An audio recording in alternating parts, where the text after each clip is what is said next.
Hello everyone and welcome back to another book review.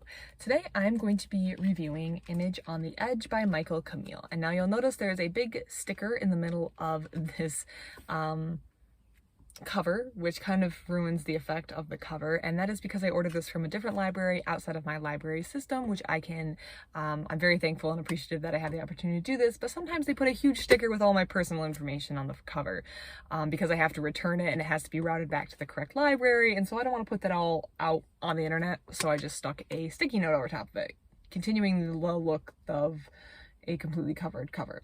But yeah, you can see on the edge here, Image on the Edge by Michael Camille. So this book really focuses on images on the edge, or on like the outer boundaries of the medieval world, specifically in regard to manuscripts, so decorative images along the edge, which I'm sure a lot of people are familiar with, but also in places like little recesses on the outside of cathedrals or in the underside of chairs where people can sit and rest on. So there's a lot of different areas that are considered on the edge that the author addresses. The first thing that I want to start off by saying right off the bat is this is definitely a more academically minded or toned book.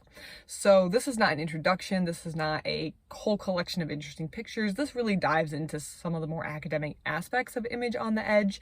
So I think maybe if you wanted to read this book, you should start with something that's more of a general primer on the topic to kind of get you in. And that is where I went wrong. I did not start with a general primer, which would have been some other book that kind of introduced you to like these illustrations, maybe gone over some more interesting things and some basic terms before diving into something a little more academic. I went for straight academic, which kind of left me having to read things a couple times, but I don't think that's actually a complaint of the book. If I had read things a little better, if I had arranged my reading life a little better, I think I may have gotten more out of this book, but I did still really enjoy this book, so I wanted to review it. So this book, I should start with by saying I became interested in this kind of stuff after reading the book, was it Basilisks and Beowulf, or Beowulf and Basilisks, a little earlier, and that was about boundaries in the Anglo-Saxon world, which kind of felt very similar to Images on the Edge, or on these outer boundaries of the medieval world. This does not confine itself just to Anglo-Saxon times,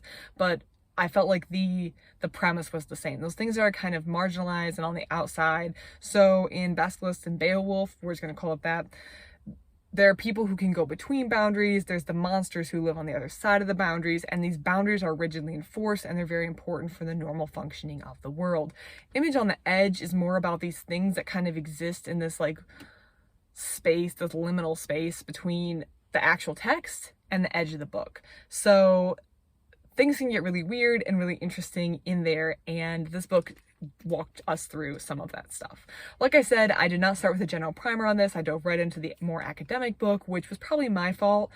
So like I said again earlier, there were times where I was like, I'm gonna have to stop and reread this or look this up, and I definitely want to go back and start with a general primer, kind of read them out of order, just so I can have a little more history and context to what I read here. But this book was really, really interesting, and there was a lot of stuff in here that I really did enjoy.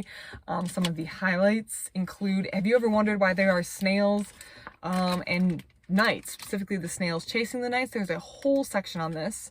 There's a lot more to the stuff than I thought. I guess I thought a lot of this was just silly scribbles that were put on the edge, but there's a lot more significance to some of this, and kind of having someone who knows what they're talking about go through the significance of it can be really, really interesting and important, and I really appreciate it. I really appreciate someone, yeah, writing a book that kind of breaks down what these things mean and giving a little more context to them. It just gives you a much richer environment. This was another thing I marked because I thought it was funny, because the description literally just says "thing on the corner." And it's Church of St. Pierre, and this is in French, and I did not take French. Aulnay de Saintonge.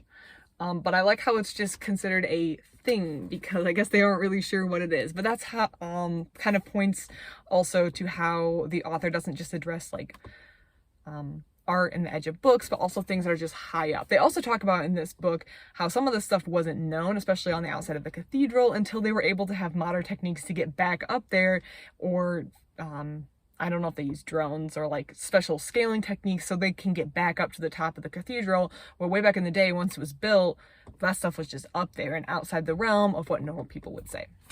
So that was really interesting. I thought this book, every time you turn the page, there was something new. And when I went to pick this book up from the library, one of the librarians said that it had like fallen open when they were processing it from the other library. So they process it and they keep it behind the desk for me to pick up. But it fell open, and every time they switched to, so they started flipping through it, and every time they flipped to a new picture, it was weirder than the last one, which is definitely a great way to describe this book. The weirdness kind of never ends, but it's also very, very interesting at the same time. So I would give this a high 3 stars.